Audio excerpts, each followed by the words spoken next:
Welcome back to From the Belly. I'm Doug Wheeler. I say it every episode.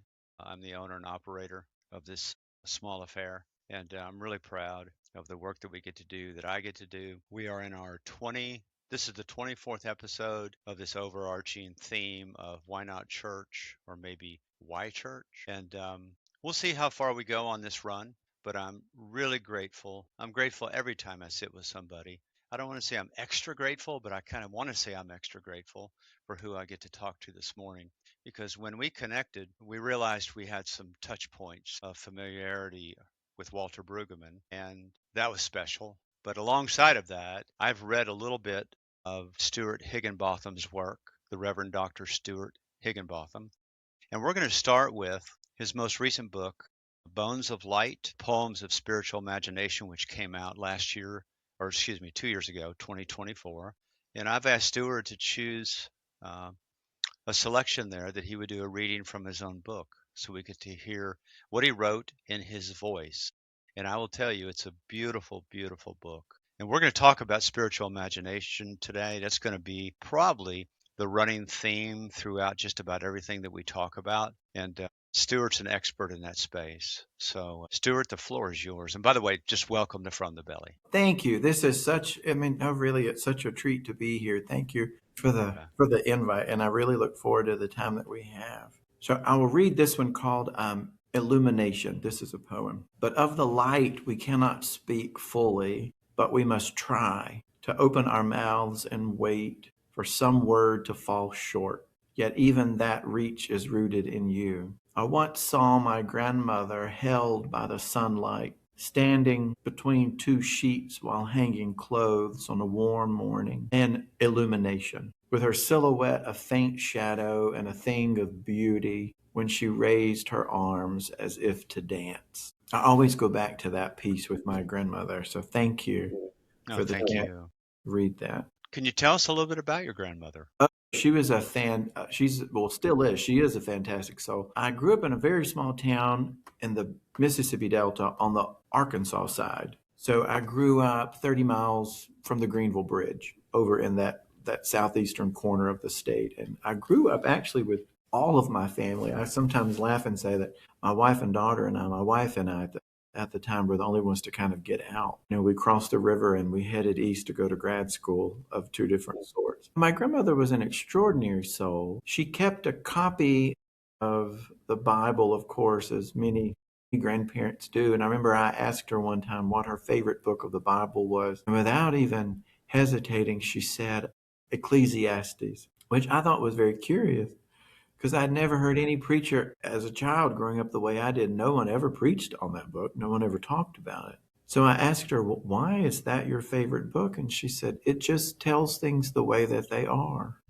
So she was a very grounded person, loved to work in her garden. She died 14 years ago, but she still comes to visit in dreams, which is a curious part of our relationship. She will often come in and pop in for visits from time to time, which is always great. Was that your maternal or paternal grandmother? This was my father's mother, yeah. Okay. Are your parents still alive, Stuart? They are. And actually, my mother's parents are actually still living. They're 89 and 88 almost. So it's strange to be headed toward 50 and still be able to call your grandmother, and ask for certain things and out of a cookbook, which is strange. That's rare. It is, yeah. It is really Do they rare. all still live in that southeastern all part still of live there. Wow. All of them still live there. Wow. And my wife's parents do too. So when we go back to visit, Highway 425 is the main road, and they all live in some way or another off that road on an hour-long stretch. So we just go up and down that road, and we'll go up. Now, you live in Gainesville, Georgia, and that's where you're the rector of Grace Episcopal Church, and we'll talk about that. Yeah. By the way, I didn't know there was a Gainesville, Georgia. I'm sure you've had somebody mention that before. Of course, I know a Gainesville, Florida. That's right, yeah. But I've never heard of a Gainesville, Georgia. Gainesville, Georgia, it's a fascinating town. It's growing. It's growing a lot. What's the size of Gainesville? It's about 40 to 50,000 at this point. Goodness. Yeah, yeah. How far from Atlanta? 45 minutes north. 45 minutes north. There's a large lake here, Lanier. So the lake is here in the mountains. You can see the mountains from where we are. And there's a major rail line. That's why we're here. There's a major rail line that connects all the way down, goes through Atlanta, all the way over to New Orleans. Oh, wow. And that rail line goes up to New York City. Goodness sakes. So you can literally hop on the midnight train. That is a literal thing, the midnight train to Georgia. You can literally get Oh on. my gosh. Yeah, My goodness. it's wild. That is wild. So I'm assuming that place really matters to you. I think it does. Yeah. I mean, you grew up in a true place. Yeah. Everybody was in that place. So how far a drive is it when you jump in the car to go from Gainesville About to 9.5 hours. Okay. Yeah. Do you feel homesick for that place, or do you feel like I belong there and I also belong where I live now in Gainesville? I'm very thankful. Of course, when you go off to, to college, you want to get out, I'm very thankful for growing up where I grew up. I think I learned a lot about people and about life in that part of the world. But we've been in Georgia since 2002. We're going a quarter century here. So this is very much home, Georgia is, and I love going back to visit back in the Delta. Southern accents mean a lot to me because I live on the West Coast and I was not born in Kentucky, but I was reared there. We moved from Chicago when I was 5. So once I get to talking to people, I'll call back and talk to friends, and my wife will say like, "Okay, so you talked to somebody today from Yeah, Kentucky," because it comes out. it comes back. So yeah, it comes back. So my question to you, Stuart, is folks that grew up in Gainesville, Georgia, and have, if there is like a primary accent that comes from that place that's different from some other southern community, town, state, do they know, hey, you're Arkansas, we're Georgia? I mean, is there any difference in the dialect, if you will? Like, I think there is. I think okay, there. I think, and a Mississippi Delta accent is phew, is thicker. I mean, when I call home, still, and I can tell with my family, theirs is much thicker than mine. yours has been a little bit watered down. Mine's been watered down or, stretched, through different phases of grad school. They kind of press it out of you. That's right. That's right. Tell us about the book Bones of Light. Tell us about that because it wasn't too long ago that that came out and you just did a wonderful reading. And by the way, I not only I'll have to go back and read that poem again, but something about the shortness of it I really appreciated. Sometimes I get lost in like a poem will have 5 poems inside the one poem, and it's just I can't. It's too much. But that was just I was just like right there, and it was just I was kind of surprised when it ended because a lot of poetry is kind of long. Yeah. But I was really appreciated that. But tell us about the writing of that, and then we're just going to launch into some questions That's wonderful. about your life and your journey. So my whole life, I just did a class here on Sunday. We're doing an Artist's Way class here at Grace. And there's about 60 who are coming to that forum, which is wonderful to have a group that large looking That at is it. quite a turnout. It's fascinating just to kind of see. And I was telling them on Sunday that really the arc of my life has been kind of centered, if you will, around dreams and poetry. Those two pieces, even from a young age, dreams have always been a vivid piece of my life. And writing lines of poetry. And as a child, I didn't know what it was. I just knew words would have a certain rhythm or a certain feel, and I would write down certain lines. And I loved hymns. And I think as a child growing up where I did, hymns were the way we understood poetry, the lines of hymns. So during the worst of the COVID days, well, really just prior to COVID, I felt a nudging advent of 2019 to really pay closer attention to writing poetry. And so I just started keeping, a journal. I would write down certain lines and I would go for a walk and I would come back. And I had no idea what was going to happen come March, to all of us. So I just kept writing and trying to pay attention to what I felt and what I saw, both outside and inside. And I kept just putting them down, and I would write them by hand, and then I would type them, then I would print them, and then I would just stack them and just keep this stack. And the stack got quite large. So I reached out to my editor at Crossroads, who had done my dissertation. They published Hmm. my DMin thesis, and I told her, "This is really strange, but I just have this stack of poems, and I don't know what to do with them." And she was so kind. She said, "Well, we would love to put them out for you." Hmm. And I said, "Great. I don't know what that means. I don't know what that looks like." And she said, "Well, find 40." So this was in 2021 when by that point, things were starting Thanks. to, open up a little. So I just went back into those stacks and started noticing themes, things that really stood out to me, kind of Hmm. threads that I could follow. And it really was there was a sense of these threads around light and shadow, which, continue to be a major theme in my own practice. Hmm. So she worked with me, and I put a draft in place. But I was so thankful because I think a having a practice like that helped me stay grounded Hmm. in really anxious and uncertain times. And it became a daily piece to, kind of follow in the footsteps of Mary Oliver, taking a little notepad and Wow. going out into the forest or going down. But it helped. It felt and still does like medicine. It really does. Wow.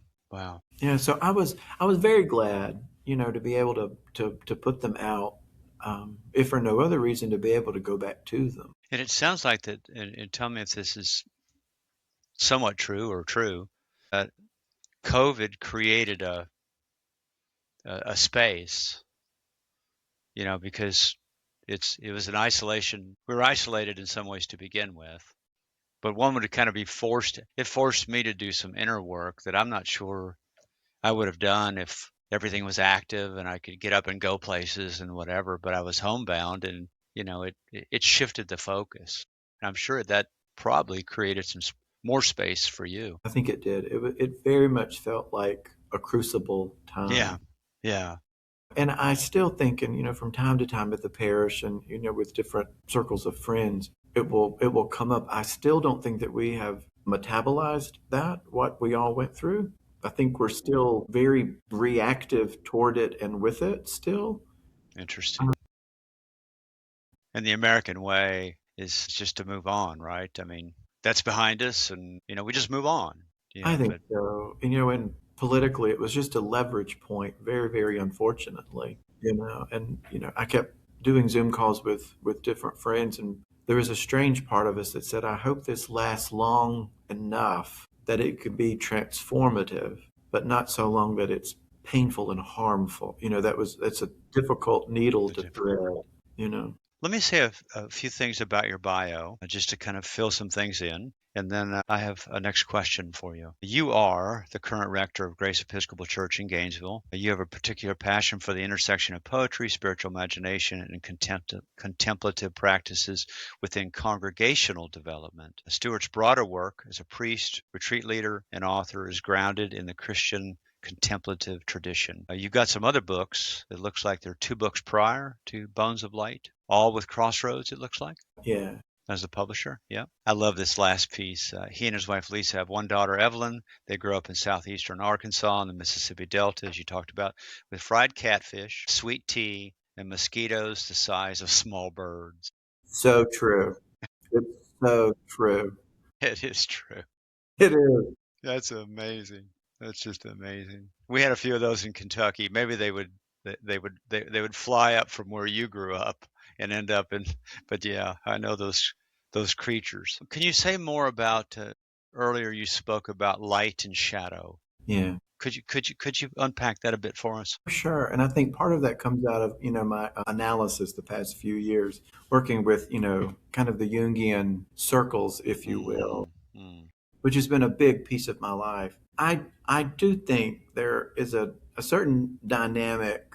I've been writing more about this, really looking at what shadow can teach us in the sense of, if it's to put it this way, I was working on a piece a while back saying, when it's too bright, I actually can't see. Like brightness blinds me. And that's a strange, maybe that's a paradox to say if it's, if I'm in a room and I walk outside and it's too bright, then I actually can't see. So actually, for something to have more shadow to it, actually lets my eyes have a chance to see more depth or more broadly. I've just been playing with that to kind of wonder what that's like. And then, light, of course, can be such a symbol for clarity and certainty, and that tendency that I think we can have to grasp on and want to control things. And shadow will kind of push me into a space to let go and yield. And there's much more mystery, I think, in shadow than there is just in bright, clear light. So that's flavored a lot, really, the past several years, kind of what the dance between those two are. And the little bit of Jung that I've read, and some of the therapy work that I've done, more so when I was sitting on the couch as opposed to being one that provided the care. I was being cared for, but I worked with a Jungian psychoanalyst. It was, and by the way, it's just kind of a side note. When I sit with people, and now it's all screen work, and I'm doing less and less and kind of moving in some other directions, but it still is the trade where, I've learned my trade in the room, and the screen is okay. But I sat with this individual in the room, and when I would sit with people in the room, I sometimes would take notes afterwards, kind of soap notes or whatever, but I never took any notes. I tried in my early training. I would try to do notes when I was meeting with, let's say, Stuart, and I couldn't track. I just could not track. It's like I could do that or listen, but it really was a barrier. This individual that I met with, the first 3 sessions, the fourth session, I brought it up. I had enough, felt like courage to bring it up because I felt like I was kind of challenging his work. But he wrote down literally like every word I said. I mean, it was just incredible. And he would rarely look at me, but he would be writing, just copiously writing. And every once in a while, he would look up. And I mean, when he made comments to me, it was interactive. But he would go back to when I was kind of in a space of just unpacking and having to say things and whatever. And at one time, I said to him, I, I'm a therapist, and this is kind of a therapeutic question, but it's also I'm your client. Like, how do you do that? Because Right. and he said, in my psychoanalytic training at the Chicago Institute, I think it's called the Chicago Institute of Psychoanalysis, been around forever. I don't think that's the actual word, but he said in my training we were taught to do that, and he said that's my form of listening. When I don't do that, I will not hear you very well. But when I write down, and I mean, he literally, like a scribe, wrote down everything. Just wrote down. Wrote down, just wrote. But he was so dialed in. He said, I can hear everything by doing that. And it really put me at ease, like, okay, because you want to be heard.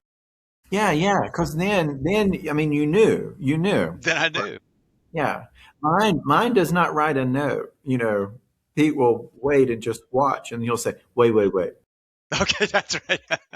Yeah, wait, let wait, me wait." get that down. I know. So one of the things that came up in that work, because I'd read about shadow within Jung's model, if you will, but we often would talk about shadow as that darker part of me, the Yeah. part of me that was working against maybe the better parts of me, and that shadow was very important to know your shadow and to know how it operates. So I'm assuming that's part of also what you're talking about in regards to how would you flesh that out in regards to having too much light within oneself about one's personality or one's sense of identity or sense of self, and then having this other part that we don't really like to know about, right? It's like, oh, I don't want to know that darker stuff about me and what goes on within me, even as when I go to church on Sunday morning and I think about things towards a certain individual or what's happening in the room, and it's like, well, I don't want to think like that. I don't want to feel that. I mean, that's not, but it's there. And it tends to have a pattern within me. But anyways, I think that's true. I think for me, when I think about shadow and doing my own shadow work, to put it that way, there's a sense of putting things into the category of good or bad, or, it kind of puts things into a box in a certain way. And I think shadow for me has come to mean the unknown as a growing edge, to put it in Howard Thurman's piece around, like, what are those unknown parts about me, and what's in them that has potential for further spiritual growth. If everything is already figured out and clear, then I'm actually not growing.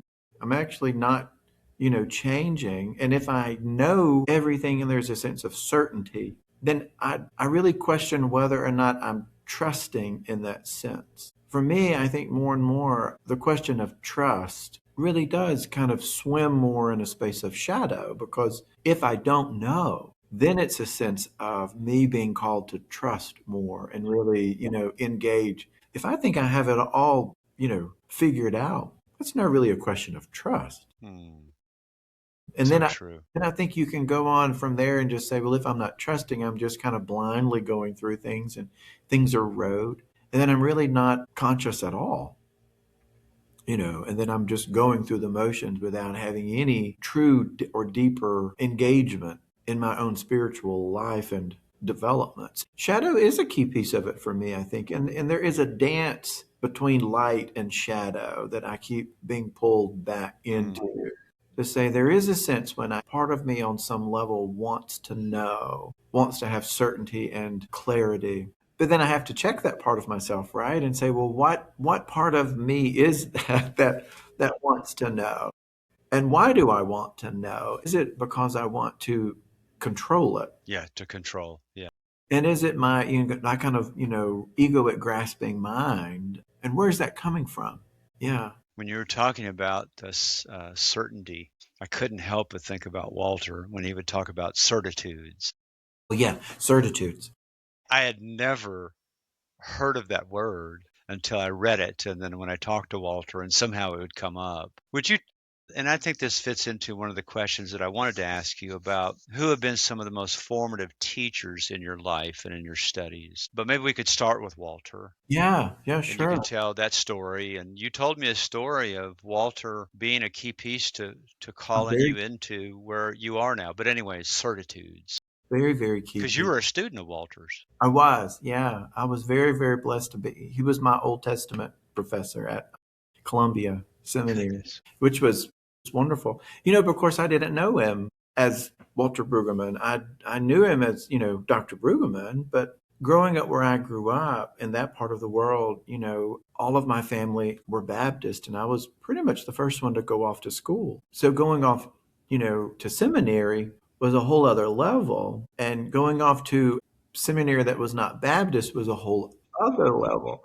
Level of Yeah. So I always laugh and say, I feel very much like the black sheep of my family, but I'm the black sheep of my family because I am a priest. Others may have different struggles, but that's that's right. how my family's life, continues to work itself out.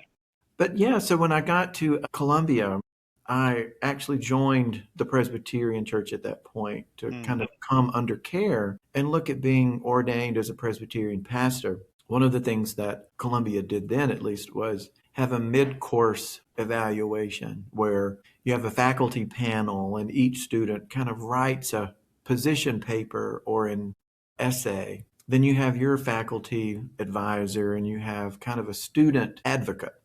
Wow. Wow. Quite a process.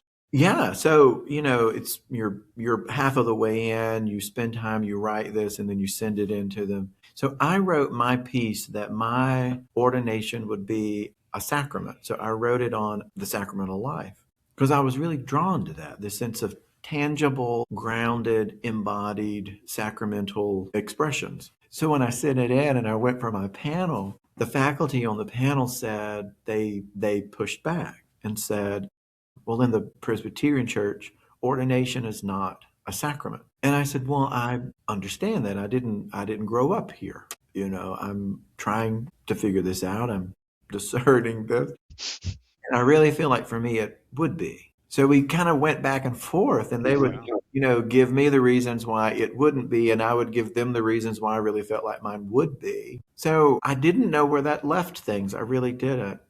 I was doing fine in school. That wasn't, an issue. But when it comes to like the ordination piece, and this is a true story. So not like the next week, I go to Kroger, right down the road, and to go get, some groceries. And Dr. Brueggemann was standing in the bread aisle. Jeez. And I walked in and he saw me and he did his finger like this. So I, went over and gave him a hug, and he gave me a big hug and he said, the faculty got your stuff, and we all met. And I said, yeah, I don't know what this means. I felt like it didn't go well. And he said, I don't know that it did not go well. He said, Here's the thing. You really have a clear sense of this stage where your vocation is.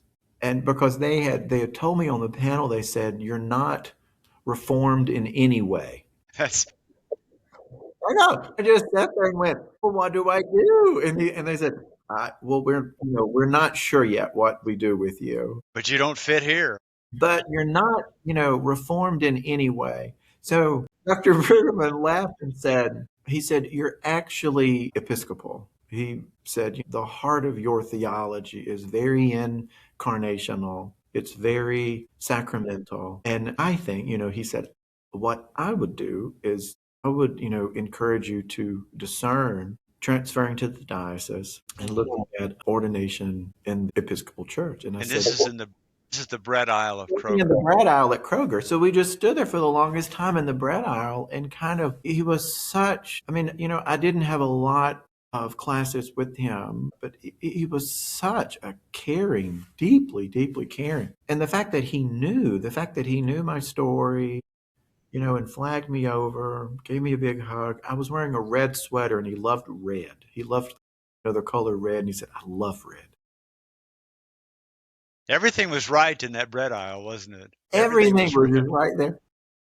So I said, all right, I think I'll do it. I think, I'm going to go home, pray about this. So I went home and, Lisa came home and she said, how was your day? And I said, interesting. Dr. Brueggemann said that we should transfer to the Episcopal Church. And she said, we had actually been going from time to time, to parishes. We had friends and we would go. And Okay.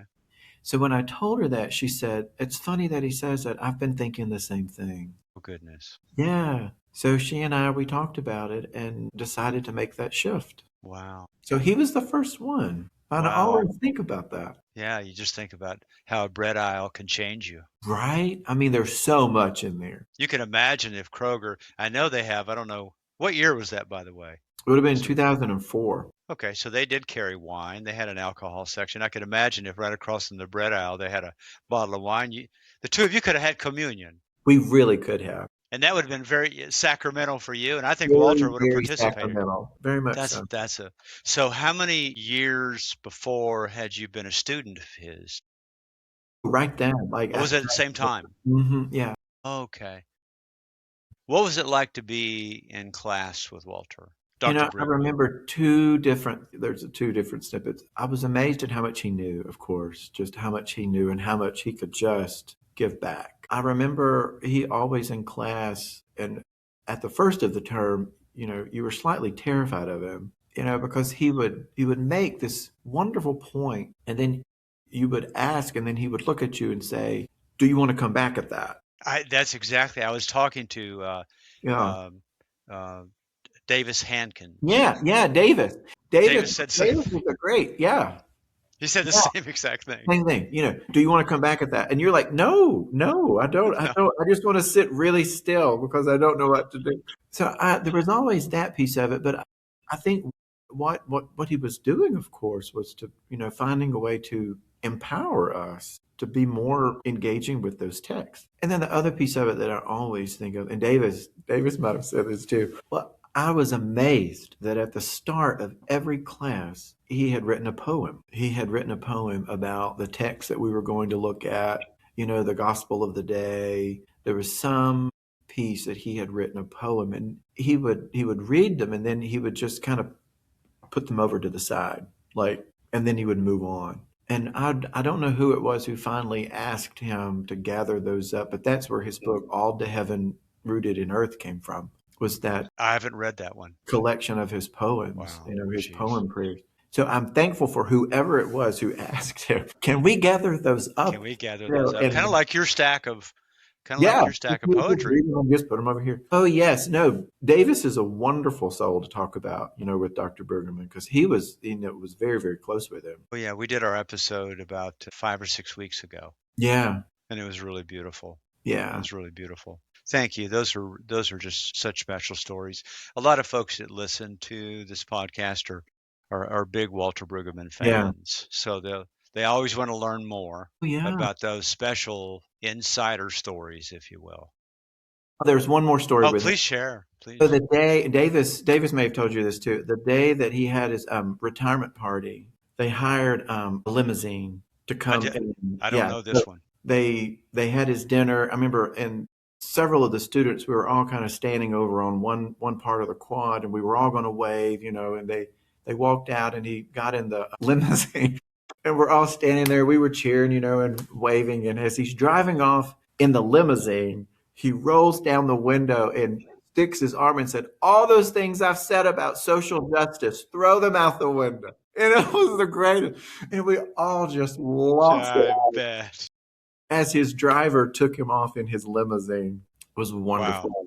What a scene. Such a good soul. What a scene. So there's some other teachers I'm sure that you want to tell us about, other people that have been so formative Yeah, for you. I'm very, very fortunate to have had, the teachers and the guides and the mentors. The first ones who popped to mind, Tilden Edwards is an Episcopal priest who started the Shalem Institute for Spiritual Formation out of Washington, D.C. He, in many ways, is my root guru, if you will, just an incredible soul. He's almost 90 now. He started Shalem as a prayer group in one of the crypt chapels at the National Cathedral. And Tilden is just a phenomenal soul. And in 2017, I was invited there was a group of 20 of us who Tilden, Richard Rohr, Thomas Keating, and Lawrence Freeman Oh, all goodness. met. And the four of them had never up to that point, the four of them had never been in the same room, like, spending time with each other. So they met in 2016 and invited 20 of us and flew us out to Snowmass, to St. Benedict's Monastery, to spend 5 days with them Boy. and just kind of have a series of conversations around what comes next, in this broader Christian contemplative practice and movement, if you will. And we came from, I think, 7 different countries, lots of different backgrounds, but to be able to be there and spend time.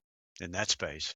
Yeah. It was weird. We didn't exactly know why we were there. We kind of had broad ideas. We all kind of showed up and we're sitting in the retreat center, and like you're kind of looking around this circle, and Richard Rohr walks in and sits down, and you're kind of wondering, and there's Tilden I'd known, and Lawrence Freeman was sitting over there, and I'd known a lot about his work with the World Community for Christian Meditation, and Father Thomas was very old even by that point. So that was a very formative moment to kind of share that space. And then Barbara Brown Taylor's right up the road from here, and Okay. she's a great soul friend and an enormous guide. And to be able to bounce things off of Stuart. Barbara and Ed, that's a huge gift. And then there's wonderful, wonderful, circles of friends in the diocese and in the city. Larita Coleman Brown, who was at Agnes Scott College and a Howard Thurman scholar, just died, and we'll celebrate her life in April. Then there's Bobby Patterson, who's an Episcopal priest and was the dean and chaplain at Emory for years, and Rebecca Parker, who's in the city. And Martin Smith and Julia Gada are enormous influences on me. They were my thesis readers, Hmm. really looking at these questions around this intersection of contemplative practice and congregational life. Hmm. Hmm. Just this deeper piece of the challenges that the institutional church, to put it that way, continues to face, and the opportunity that we have to kind of delve into these deeper spaces around our soul and our soul's work. So I'm really thankful, and thank you for the chance just to say their names, because it's really true. They people who shape us and support us and encourage us, and who are our teachers. That's right. That that cloud of witnesses, right? Yeah, very much so. Here and not here, but still here. Yeah. Um, Boy, perfect question, time to ask. And I want my listeners to know that I ask every one of them, I've mentioned this before, I ask every one of my guests if they would provide 2 or 3 questions that they want to be asked, fitting somewhat under the theme of what we're talking about, but doesn't have to be a direct fit. And then I come up with questions, of course, as we go along. This is one of the questions that Stuart posed. Is there hope for the institutional church with the encouragement of spiritual imagination and practices? That was your question, so you must have something to tell us about. I do think, one, I think there's always hope. I think at this particular point where we find ourselves is a question of I think the Spirit continues to be very insistent that hope is real and that there is always hope. I think we often drag our feet when it comes to institutional change, of course, being the humans that we are. And I think it takes sometimes kind of a certain pressure point to force us to make changes. And one of those is budgets, and the other that's linked with that, I think, is building upkeep. Those two things from a kind of, a practical point of view.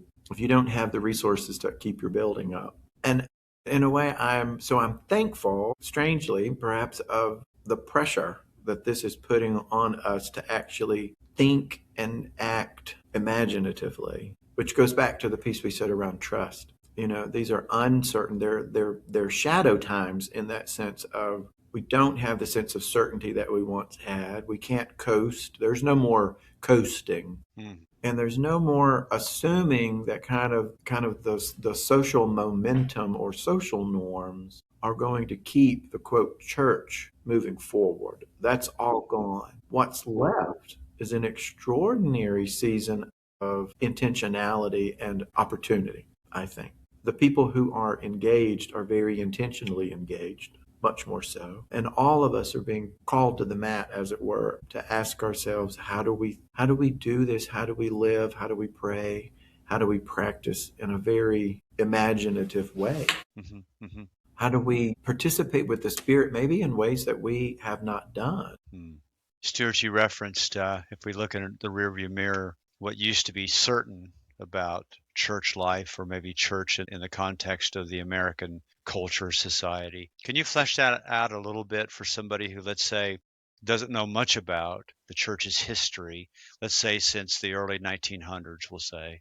Yeah. What was set in stone, if you will, that you say has totally been decimated? Yeah. Well, I think a big piece of this, I always think kind of, a reference point for me is always post World War II. What kind of the social structures of the 1950s and 60s. And if you look, there's a lot of parishes that were built then. People spread out into, the suburbs grew, all of that went hand in hand. Interstates were built, all of this, it went hand in hand. And churches kind of dotted up all over the place.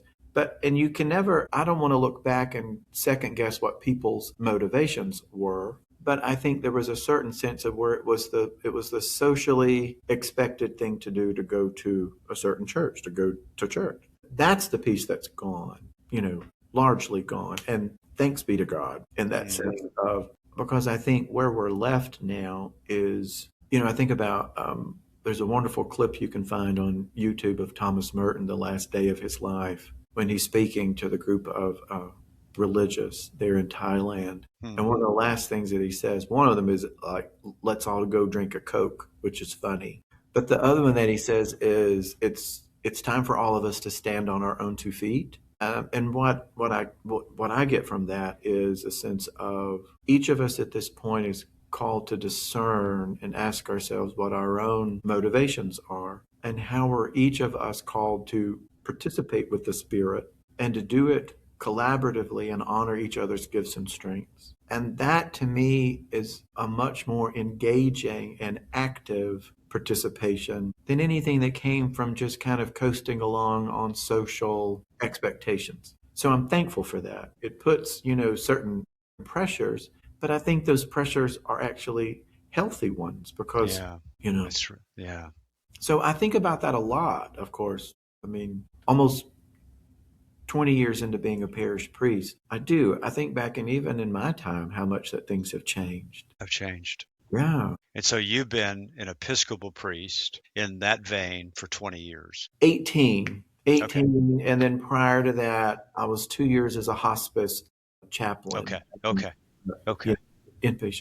One of the things that stood out to me in your bio, when we were talking to your particular passion for the intersection of poetry, spiritual imagination, and contemplative practices within congregational development. So could you speak about the importance and the difficulty, the challenges, the blessings that come from congregational life. Because somebody, I'll maybe set the table for this. I was at a dinner party Friday evening, and there was a retired Methodist minister. She's gone on to do other things, hospice work and whatever. But she made a few statements. One of them, sometimes you hear something and you've known it, but the way it's phrased, and I know you would appreciate this as a poetry, as an author, a word becomes something as if you'd never heard it before, or an expression. She just said in passing, the church is not God. And then we moved on because we were talking about we like this in church, we don't like this in church. And this was an interesting group of people at the table with a lot of varied church experiences and a lot of passion about either it's important to go or I'll never go again. There was just a lot going on at the table. The way she said that, I thought that's so helpful to make that distinction. Where I go to church is not God. I was thinking about this morning, and it helped clarify things. But let's talk about congregational life in a location that you're committed to and you attend church with people. What is the value of that in these times? Well, I think so. Part of this makes me think, and this is something that came out in that snow mass conversation, because I went in there under the assumption, which was a wrong one, that most of the people who were there would be clergy or kind of in some leadership role within a congregational setting. And that was very much not true. Most of the people there had stepped outside of the traditional congregational setting of whatever sort. So that caught me off guard. What it continues to teach me is, to your point around one of the models that we have is there's traditional congregational life with I call it the program maintenance model. So there's the program maintenance model that is translated in whatever denomination, but the basic structure of it is the same. It doesn't really matter what denomination. There's always a children's person, a youth person, an outreach person, a pastor person, and you and there's so much the team. Right.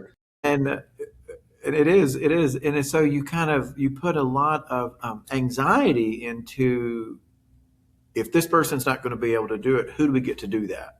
And that's where the conversation goes, is who do we get to do that? Not should we do that, but who do we get to do that, and who do we get to actually continue this on? Because if we don't continue this on and we don't have this, then somehow that means we're not being faithful, because we've always had that. We've always done it that way.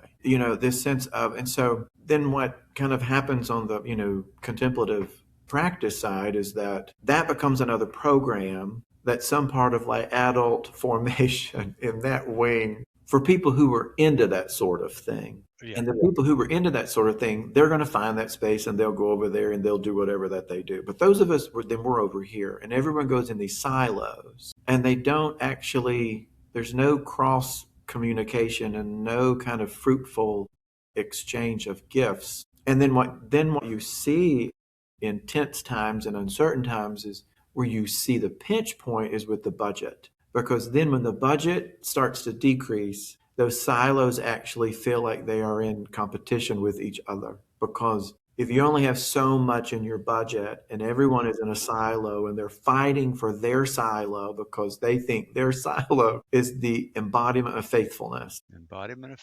Then that's a very difficult spot to be in terms of that, congregational system. So what I've been really curious about is, for years now, is rather than seeing contemplative practice as just another program that's over there for people who were into that sort of thing, seeing it as a posture, to say, is this a posture that can actually, fertilize across those and break down those silos so that everyone begins to see that we all embody gifts and strengths that the Spirit gives us that are actually not competitive but are complementary. And sometimes they will catch us off guard, because we will actually start to hear things from people who we thought were very different from us. Mm-hmm. So the image of a posture, I think, has been a key one for me, because then the practice becomes about listening. So if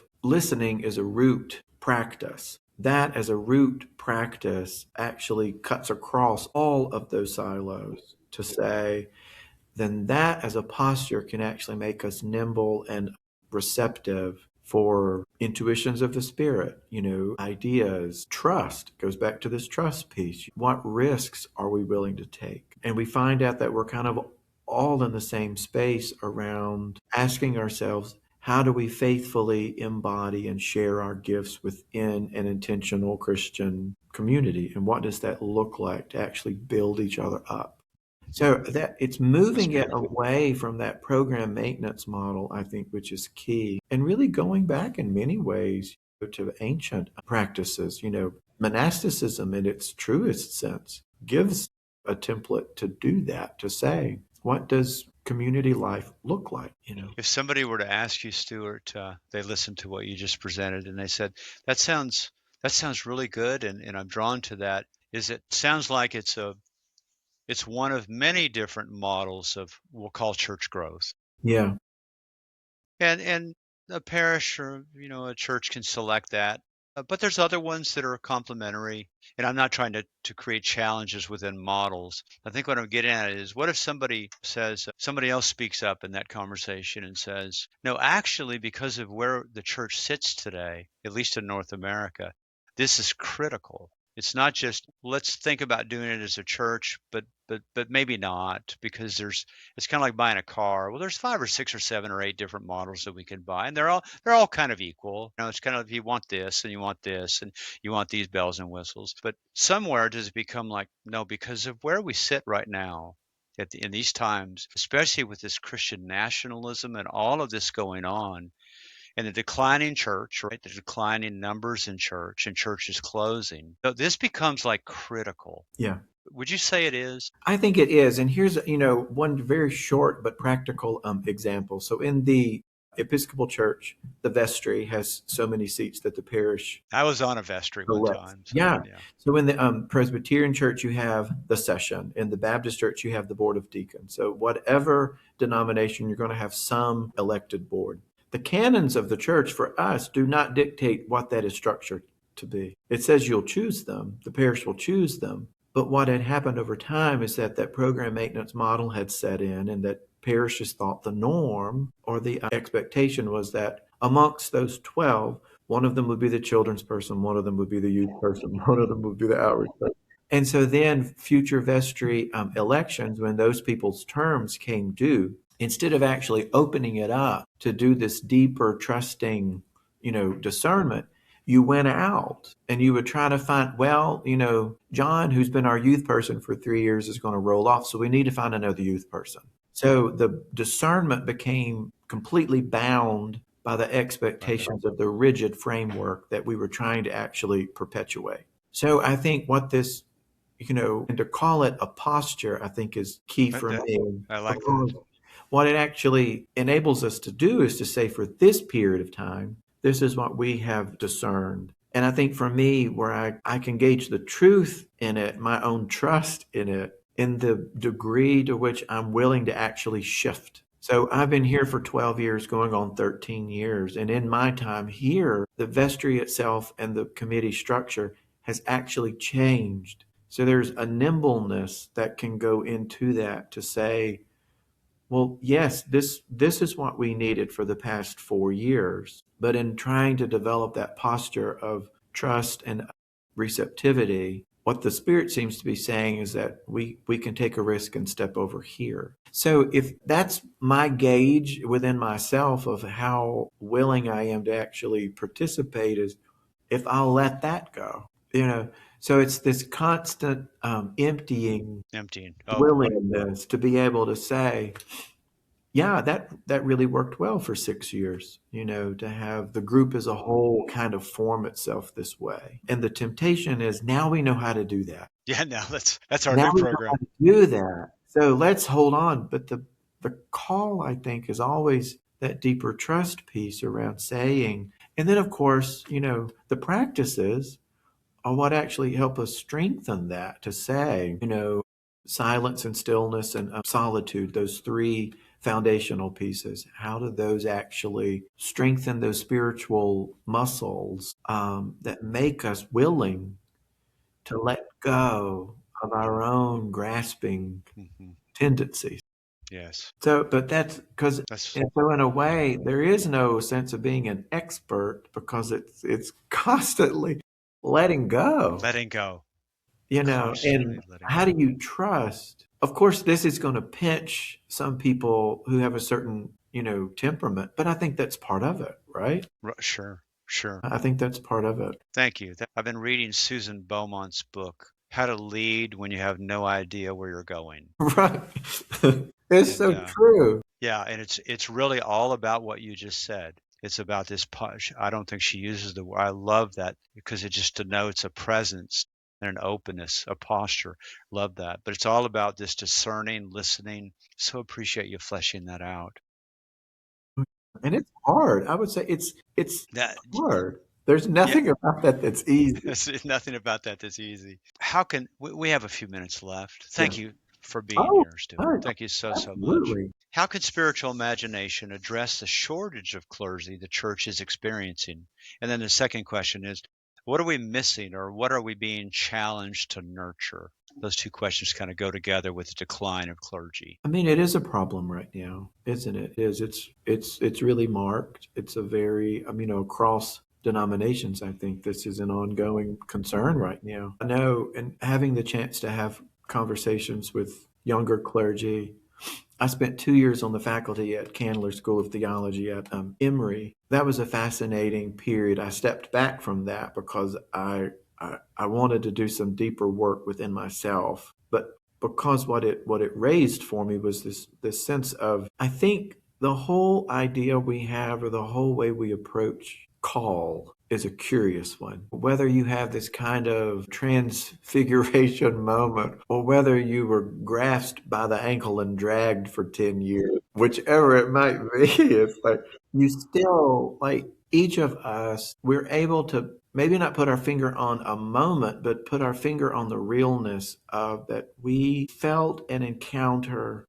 Tilden would say there's nothing more radical than the trust in the living presence of the Spirit. The sense of that each of us in our lives, when people ask us what our call stories are, those are sacred stories because they actually give us a chance to share this encounter that we've had in some way, some sense of discernment and the realness of that cuts through. And I think part of the struggle right now is that the institutional expectations around all of the pressures and the changes, all that comes with the building maintenance, the budget maintenance, all that goes with maintaining. The anxiety of that, right? Yes, and knowing, well, no one wants whatever this is, no one wants this to fail on my watch. Yeah. I think all of that pressure and all of that anxiety can drown out the preciousness of that encounter that's really true. So I think I'm curious in spending time with students and with younger clergy is how do you nurture the realness of that encounter? Like, how do you guard that? How do you guard your heart in that sense? So that, to go back to that sense of being nimble and maintaining, nurturing that posture, you can actually respond to the, whatever the challenges are and do it with a sense of where you don't lose hope. I do think that the shortage of clergy is linked with a loss of hope and a loss of the sense of, we kind of lose sight of those encounters, that flame gets smaller and smaller, and it's a sense we can only fan it for so long, and then you know we just can't maintain that space anymore. So there's something there, I think, around imagination. I think for me, the sense of imagination is key because it keeps that living. It keeps it always in front of my eyes to say, what am I seeing fresh? What am I seeing new? What am I being called to explore that maybe I haven't taken the time to do so? And again, I think about this, the Artist's Way class here, and it's 30 years into that. Yeah. So I think that came out 30 years ago. I think so. Yeah. But when we put it out to the parish, we didn't phrase it in terms of what does it look like to be an artist. We phrased it or like, what does it look like to be a human being right now? Boy. Like, and what does it look like to be a human being in terms of creativity and imagination and gifts? What a wonderful, wonderful way Because we said, to I mean, present that. it's like you turn on the news and everything feels like you're winding up a Jack in the Box right now. And it's like something's going to jump out at you and scare you any moment. And we just wondered and yearned for it ourselves to say, what gives us hope? And how do we trust that living presence of the Spirit? So I don't know. I think it's going to be an ongoing challenge. How do we actually engage that? I think another piece of that, I think, is we need to ask ourselves, what have we actually expected the clergy to do? We've expected them to be building managers, HR experts, admin details, financial managers, stock portfolio, all these things, and train this and do that. I mean, and I think that along with that institutional model is really changing to say, how can these congregations actually own our common life? And how do we disperse those tasks? And then ask ourselves which ones we actually need to continue on. It's hard work. Boy. I imagine that you in this space, I don't know if you do this specific kind of work. I imagine you sitting with, tired, exhausted clergy or rookie clergy, if you will, or, veteran clergy. I just imagine you sitting with them and providing such direction for people in that space. Well, and I'm having breakfast tomorrow with Laura, who's just a great soul friend who came out of our parish. We sponsored her for ordination. She went off to school and came back and actually is at a parish, 20 minutes down the road. And I think to have the chance to sit with someone who's at least in a similar space, the same wheelhouse, and listen. And to have someone ask intentionally, how's your soul? I think is absolutely crucial, because we all know the pressures, we all know the basic pressures and anxieties, but to take the time to sit with a soul friend and say, how's your soul? And then, like, what are you seeing? What are you hearing? And to nurture that. I mean, to me, that, it does my heart an enormous amount of good because then it, reminds me that this really is real. With a few minutes left, this is what's kind of coming to me. It's been kind of Yeah. stirring around in my head. I'm like, okay, I'm going to bring it forth here. I don't know I'm assuming most believers, Christians have done this. You open your Bible and sometimes you know exactly where you're headed for whatever reason to study it. You're going to preach it, whatever. Or a grandmother going to the book of Ecclesiastes. She might have had it. She might have had it memorized. I know, she was. She might have. But she going to that book. Imagine that you decide one morning that you're just going to open the Bible and read whatever page you open to, and just let your eyes just kind of sort out. Okay, boom. You're not looking for anything specific, but it feels like it's just a moment of being led. And for some reason, you're in a space, I'm in a space where I just need that. I'm tired of choice. I'm suspect of my choice. Why am I choosing this? Is it just supporting something that needs to possibly even be questioned? Whatever. But you open it up and the passage just jumps right out at you. Jesus says, I am the way, the truth, and the life. No one comes to the Father but through me. How does a veteran Episcopalian priest, possibly in that space, how does he interact with that passage currently? What does that mean to him or to her? Cynthia Bourgeot just wrote a piece on this a while back in an email thread about that. Is one of the trickiest texts because it can lend itself to this certain sense of exclusivism, to put it that way, and judgmentalism to people who may think and believe in a different way. I'll tell you, as a child, I was taught that in one way. I was taught that, and even as a child, I was curious about why it had to be that way. The way I read that text, hearing you read it, everything about that pericope that you just read is what Jesus is doing. There's a sense of God incarnate in Christ is doing this, is opening up a space there's no expectations really outlined in that text. So the times that I've kind of sat with it and have wrestled with it, it's a sense of, what if one way to read that is like, I'm doing this for you. I'm doing this for all of you. I'm opening up a way. I'm going to open up this way. I'm going to enter into human life in such a way that it's going to open up the possibility for healing and wholeness in a way that we have not experienced it. Then I think the challenge becomes how we start imposing certain criteria onto it and saying, well, so you can read, I am the way, the truth, and the life. You can read that forwards or backwards, to put it that way. It doesn't say the certain way that I read that and translate that and think that Jesus is the way, the truth, and the life. Right. That's It right. doesn't actually say that. It doesn't say that. It says, I am the way, the truth, and the life. And I think the sense around, anytime there's a phrase now that I read around, believe in me, again, to go back to what we were saying with this idea of a contemplative practice, I want to get outside my head with that. I don't want to reduce belief down to a cognitive function or a set of propositions, but belief in the sense of credo, in a sense of trust. What do I give my heart to? And so and maybe I'm wrong, but there's a sense of, when I read texts like this now, I actually hear them more in a sense of taking refuge in, to push it a bit, to say, you can take the creed that way and say, we believe in God the Father. How does it shift that to say we take refuge in God the Father? We take refuge in Jesus Christ, his only Son.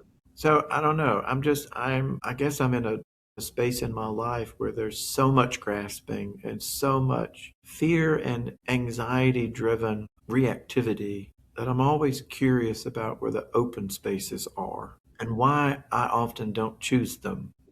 What is it in me that needs that text to be exclusive rather than inclusive? Inclusive. It says a whole lot about me, in my own, when I yield to fear instead of, nurturing trust. But it is a tricky text. Because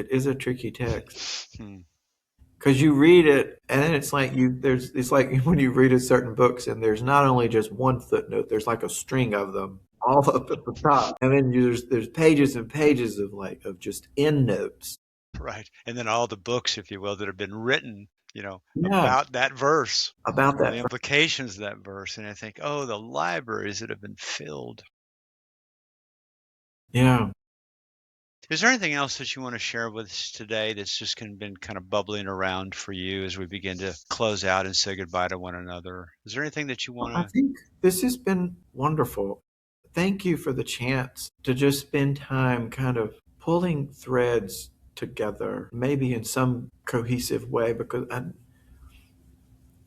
I do think, I really do get the sense that we're in a very liminal space, to put it that way. We really are. And I think one of the other pieces of this that can come out in uncertain times is a sense of competition, even if it's implied, between clergy. Because we all feel stress. And so there's a sense of, I'm very sensitive to finding ways to listen to stories and say, like, what has shown up in your life? Like, what's giving you hope? And I think being at a space like Grace is an enormous gift to be able to keep that conversation going and say, it really is possible for a community of people to come, and listen alongside each other and take risks. And take risks. Yeah, and trust that it really, it's like when someone comes up and says, the weirdest thing happened to me. And they'll tell some story, and I'll always say, it almost makes you believe that this is true. And then we all just kind of fall out laughing. But it's like, Grace can, it can catch us off guard. And, there's something to that. It's like, no, I love to this. It almost makes you believe in that. Yeah. It reminds me of a mentor in my life who's moved on into the next realm, whatever exists there. I remember almost the very moment we were having lunch together. He was in his early 80s. Gosh, I was so just surprised and humbled that he just befriended me. We were just friends. And I remember one moment I said something like, that's just Dale, that's just too good to be true. Right. And he like broke through this like veil. It's almost like he went, Doug, so many people say that's too good to be true. He said, oh, it's too good not to be true. That's right. And I went, man, and I mean, he lived his life that way, and he would say that quite often. Not wrote, he would say it in a very meaningful way. And I thought about that so much. It's too good to be true. Oh, it's too good not to be true. To be able to nurture that appreciative stance, and affirm that, Mm, it's so key right now in the midst of okay. everything screaming at us and saying, life is horrible in some way. We've all got to figure out how we can nurture that sense within us to carry it forward. And Stuart, I love what we've done today, and I think I think it exceeds even maybe the connection that we've had today, but I think it must be indicative of you as a human being. Is we have all the while, I think we've been talking about what exists outside of our literal conversation about the days and times of the Christian faith in North America, all of this Christian nationalism, all of this violence, all of this stuff.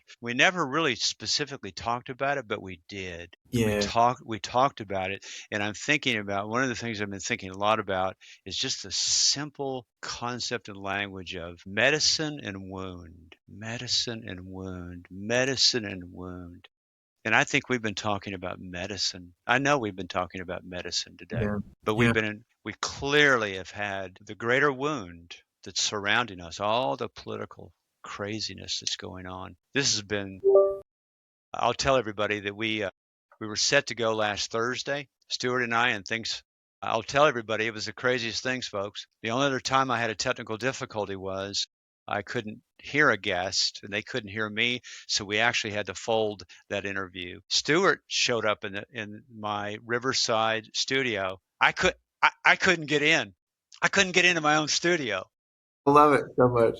And then we canceled, and I thought, boy, it's been a challenge, and Stuart's really busy and whatever, and I've got my own schedule and whatever. But I am so thankful that it happened on a Monday, because what better start to my week? Well, no, I mean, no, it's just a treat. It really is. Whatever gremlins were there last week just went They, on they just somewhere else. so Stuart, thank you so much. Thank you very, very much, Doug. Really, thank I'm gonna come to Gainesville, you. Georgia Should. sometime. I'm gonna come. We are the chicken processing capital of the world. Okay, then. If nothing else brings you down here, let it be that strange bit of fat. Well, I said to somebody, I was at a second dinner party last night. My wife and I were talking about it this morning. It's like, that's the most social we've been in years. We're exhausted. My Yeah, wife is a significant introvert, and she said, it was wonderful, the two dinner parties that we attended, but I'm so depleted. yeah, But I yeah. said to folks last night when I was telling them I'm from Kentucky and Wendell Berry and what that means to me, and I said, I come in and made a joke and said, okay, so when we're set to bring the meal to this Suppers for Six that we're doing within our church, it was a very rich time.